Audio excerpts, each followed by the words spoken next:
السلام علیکم ناظرین، تحفہ یا علی مدد، میں ہوں اعتزاز نقی اور ہم آپ تک پہنچا رہے ہیں خبریں محلہ بنی ہاشم سے۔ سب سے پہلے آج کی ہیڈ لائنز۔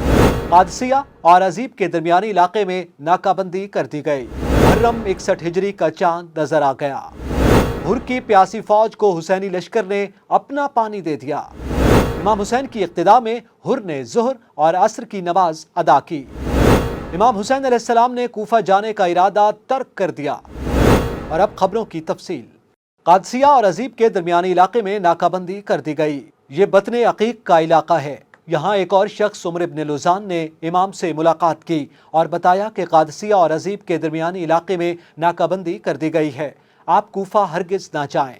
آپ کو اپنے مقابل وہی لوگ نظر آئیں گے جنہوں نے آپ کو خط لکھ کر بلایا ہے۔ بطن عقیق سے امام نے راستہ تبدیل کر لیا ہے اور صراط کے مقام پر رات بسر کی اور اگلے روز شراف کے مقام پر پہنچے ہیں۔ محرم 61 ہجری کا چاند نظر آ گیا۔ امام حسین کا قافلہ اس وقت شراف پہنچ چکا ہے۔ یہاں یکم محرم 61 ہجری کا چاند دکھائی دے رہا ہے۔ امام حسین علیہ السلام نے مشکیں، چھاگلیں اور دیگر برتن پانی سے بھرنے کا حکم دے دیا ہے۔ یہیں آپ کو دور سے ایک فوج آتی دکھائی دے رہی ہے۔ ہر کی پیاسی فوج کو امام حسین کے لشکر نے اپنا پانی دے دیا۔ ہمارے نمائندے نے بتایا ہے کہ امام حسین شراف سے ذوحسم پہنچے تو آپ کا سامنا ہر ابن یزید ریاحی سے ہوا۔ امام ابھی ذوحسم میں خیمے نصب کروا رہے تھے کہ ہر اپنی فوج کے ساتھ امام حسین علیہ السلام کے پاس پہنچا اور اس کے سپاہی اور گھوڑے پیاس کی شدت سے نڈھال تھے۔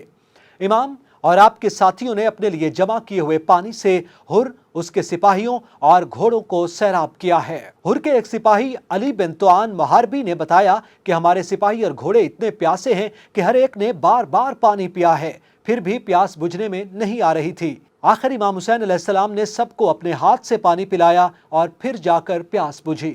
امام حسین کی اقتداء میں ہر نے ظہر اور عصر کی نماز ادا کی۔ ذوحسم میں نماز ظہر کا وقت ہو چکا ہے۔ حجاج بن مسروق جعفی نے آذان دی، امام جماعت کروانے لگے تو ہر اور اس کی فوج نے امام کے پیچھے نماز پڑھی۔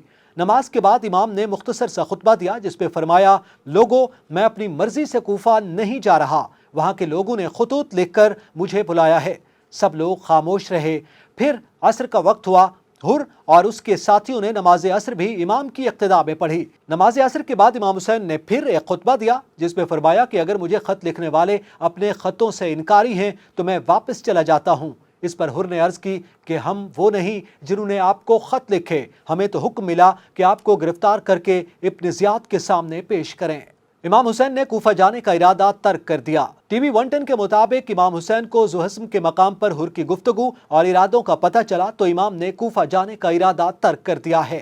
امام نے اپنے ساتھیوں سے خطاب کیا کہ لوگو تم دیکھ رہے ہو دنیا کا رنگ بدل گیا ہے، حق پر عمل نہیں ہو رہا، جھوٹ پر عمل چھوڑا نہیں جا رہا۔ ایسے میں مومن اپنے اللہ کے پاس جانا پسند کرتا ہے۔ ظالموں کے ساتھ زندہ رہنے سے شہادت کی موت پا لینا ایک نعمت ہے۔ آپ وزٹ کر سکتے ہیں ہماری ویب سائٹ www.tv110.com، فالو کیجئے ہمارا فیس بک پیج اور سبسکرائب کیجئے ہمارا یوٹیوب چینل۔ محلہ بنی ہاشم سے فی الوقت اتنا ہی۔ اللہ نگہبان۔